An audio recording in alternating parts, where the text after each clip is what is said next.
بسم الله الرحمن الرحيم. الرحمن علم القرآن خلق الإنسان علمه البيان الشمس والقمر بحسبان والنجم والشجر يسجدان والسماء رفعها ووضع الميزان ألا تطغوا في الميزان وأقيموا الوزن بالقسط ولا تخسروا الميزان والأرض وضعها للأنام فيها فاكهة والنخل ذات الأكمام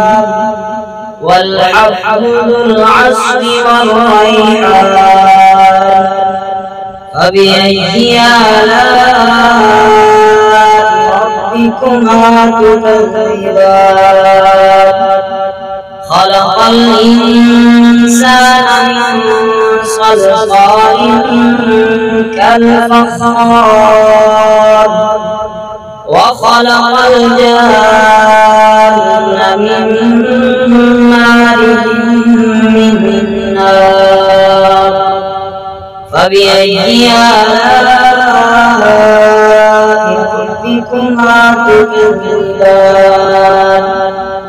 رب المشرقين ورب المغربين فبأي آلاء ربكما تكذبان مرج البحرين يلتقيان بينهما برزخ لا يبغيان فبأي آلاء ربكما تكذبان يخرج منهما اللؤلؤ والمرجان فبأي آلاء ربكما تكذبان وله الجوار المنشآت في البحر كالأعلام فبأي آلاء